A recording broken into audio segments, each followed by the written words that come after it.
నన్ను ఆశీర్వదించమ్మా. అనాథగా బతుకుతున్న నేను నిన్నేమని ఆశీర్వదించను బాబు. నాకు పట్టిన దుస్థితి నీకు కలగకూడదని ఆశీర్వదిస్తానయ్యా. సరేనా?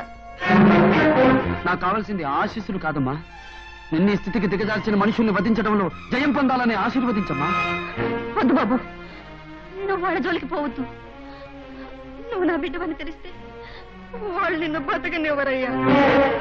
నన్ను బ్రతకనివ్వడం కాదమ్మా, ఈ రోజు నుంచి వాడికి సింహ స్వప్నంగా తయారవుతాను. నిన్ను తీసుకెళ్లి వాళ్ళ ముందే సగర్వంగా బ్రతుకుతానమ్మా. రామ్మా. నేను రాలేను బాబు. ఏనాడు నా భర్త నన్ను ఇంటికి రమ్మని పిలుస్తారు ఆనాడే ఈ చీకటి బతుక్కి తెల్లారుతుంది. అలాగేనమ్మా, నాన్నని తీసుకొచ్చి నీ చీకటి బ్రతుకులో వెలుగును చూపిస్తాను. నిజమే, వెలుగులో పుణ్యాన్ని చీకట్లో పాపాన్ని చేసుకోండని భగవంతుడు రోజును 2 భాగాలు చేసి ఇచ్చాడు. ఇలాంటి పనులన్నీ చీకట్లోనే చేయాలి.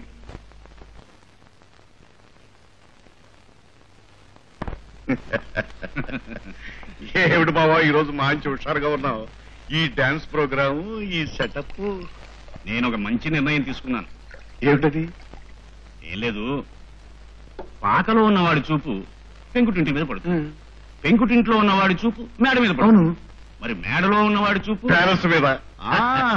కరెక్ట్, అవునా? అలాగే అక్రమ సంపాదన మొదలుపెట్టిన వాడి మనస్సు రకరకాలుగా ఆలోచిస్తుంది, ఇంకా ఇంకా పెద్దవాడు కావాలని కోరుకుంటుంది. అందువల్ల మనం కూడా ఇంకా ఇంకా పెద్దవాడు కావాలని స్మగ్లింగ్, బ్యాంక్ రాబరీ మొదలైన బృహత్తర ప్రణాళికలు అమలుపరచాలని ఈ రోజే ఒక నిర్ణయం తీసుకున్నాను. శభాష్, ఇప్పుడు నీ బామర్దని చెప్పుకోవడానికి గర్వపడుతున్నాను బావా.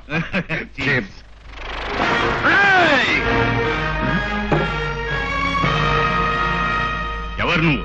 భగవంతుడికి బద్ధకం ఎక్కువైపోయి అవతారాలు ఎత్తడం మానుకుంటే పెరిగిపోయిన పాపాలు చూసి కడుపు మండిన మనిషి ఎత్తిన అవతారం. భగవంతుడి లెక్కలో ఇది 12వ అవతారం. అంటే వీరపుత్రుల రక్తంతో తడిసి పునీతమైన ఈ పుణ్యగడ్డలో కుట్రలు కుతంత్రాలు చేయడానికి పుట్టిన మీలాంటి గుంటలక్కలకు తోడేళ్లకు బుద్ధి చెప్పడానికి అవతరించిన పులి, పన్నాటి పులి. ఇదేదో పులి పిల్లట దోవ తప్పి సింహం గుహలోకి వచ్చి పడింది. దాంతో కాసేపు సక్క స్పీడ్స్ చేయించి బోన్లోకి నెట్టేయండిరా.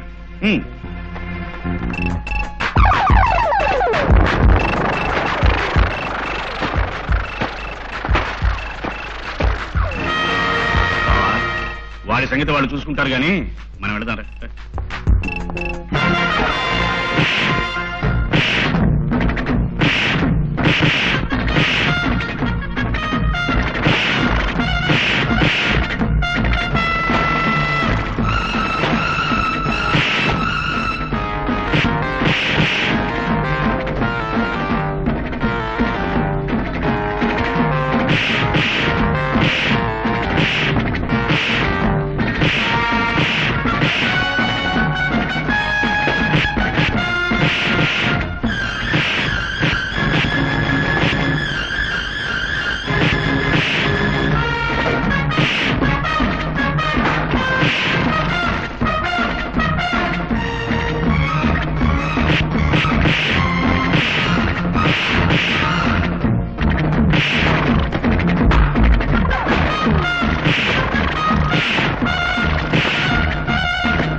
చూశారుగా నా సత్తా.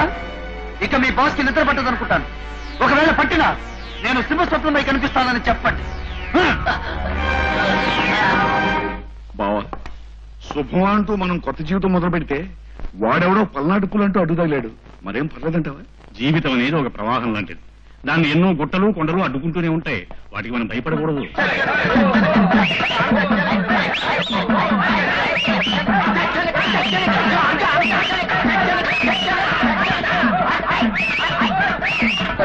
ఆపండి. నమస్కారం భూపతి మావగారు.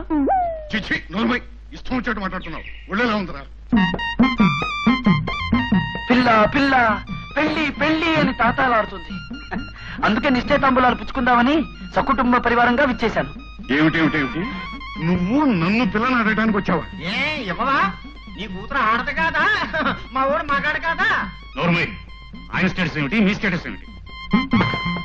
స్టేటస్ దాకా ఎందుకులే ముకుందరావు గారు. నేనేమి ఒక ఆడపిల్లను ప్రేమించి ఆమెను అనుభవించి ఆమె గర్భవతి అయిన తర్వాత వదిలేసే నీచమైన మనస్తత్వం కలవాణ్ణి కానీ. కోరుకున్న పిల్లని మర్యాదగా లాంఛనంగా గౌరవంగా అడగడానికే వచ్చాను. అడగడానికి అర్హతలు కావాలి. గుణాన్ని మించిన అర్హత ఏముంది మావగారు? నీ గుణం గుడిసె దాటి రానంటోంది. మరి నా కూతురు అంతస్తు ఐశ్వర్యం దిగిరానంటోంది. అలాంటప్పుడు ఈ పెళ్లిలా జరుగుతుంది రిక్షారాజు గాడు. మీరు ఒప్పుకోకపోయినా మీ అమ్మాయి నన్ను కోరుకుంది. రాణిని పిలిపించండి. అంతస్తు దిగి వస్తావా రావా నేను అడుగుతాను. రాను అందనుకోండి, తిరిగి వెళ్ళిపోతాను. నోరు మూసుకెళ్ళకపోతే పోలీసులు పిలిపించాల్సి వస్తుంది. మావయ్య, అతన్ని ఎందుకు పోలీసులకు అప్పచెప్పడం? రమ్మని చెప్పింది నేనే. నన్ను అప్పచెప్పండి. రాణి, నువ్వు నోరు మూసు లోపల పో. అయ్యో, పెద్ద పెద్ద పనులు చేసి పెద్ద పెద్ద కబుర్లు చెప్తామంటే ఇంకా మంచోడు కబుర్స్ అనుకున్నాం. ఇదాని ఎదవ అసలు రూపం. రాణి, నువ్వు మనసు పడ్డావని తాంబూలాలు పట్టుకొచ్చాను.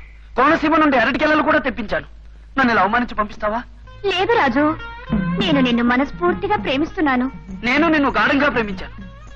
రాజు, రాణి, రాజు, రాణి, రాజు, రాణి, రాజు, రాణి, రాజు.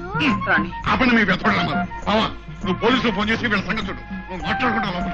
రాజు, రాణి, రాజు, నన్ను రక్షించు. రాణి, రాజు, నన్ను రక్షించు. రాజు, రాణి, రాజు. రాణి. మీ నాన్న తన కన్నీళ్లతో నా కాళ్ళు గడికి కన్యాదానం చెయ్యందే నిన్ను చేసుకోనని మా అమ్మ దగ్గర ప్రమాణం చేశాను. Shut up and get out. ఎప్పటికైనా మీరే వచ్చి మా కాళ్ళు పట్టుకునే రోజు వస్తుంది. అప్పుడు మేము చిచ్చి బుడ్డి అని తిడతాం కదా. మా ప్రేమ అవసరం తగులుతుంది మీకు. రే పదండ్రా.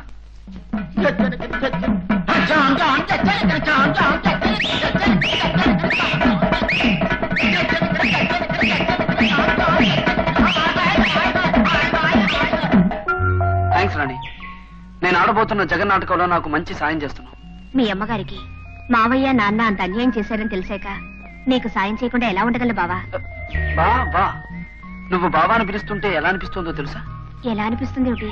నా పాలకోవా అన్నట్టు వినిపిస్తుంది. చీపో. ఏయ్, ఆడది చీపో అంటే దగ్గరకు రావేమిటి అని అర్థం. నాకు సిగ్గేస్తుంది. నీ సిగ్గునే పోగొట్టనా? రాణి, ఎక్కడి నుంచి వస్తున్నావు? పార్క్ వెళ్ళాను. పార్క్ అక్కడే ఉంది. నేను పారేసుకున్న మనసుంది. ఏమిటి, ఏదో అర్థం కాని మాటలు మాట్లాడుతున్నావు? ఏముంది, పసిపిల్లగా ఉన్నప్పుడు పాల మాటలు మాట్లాడతాం. అన్నం తినడం మొదలెట్టాక ఉప్పు కారం మాటలు మొదలు పెడతాం.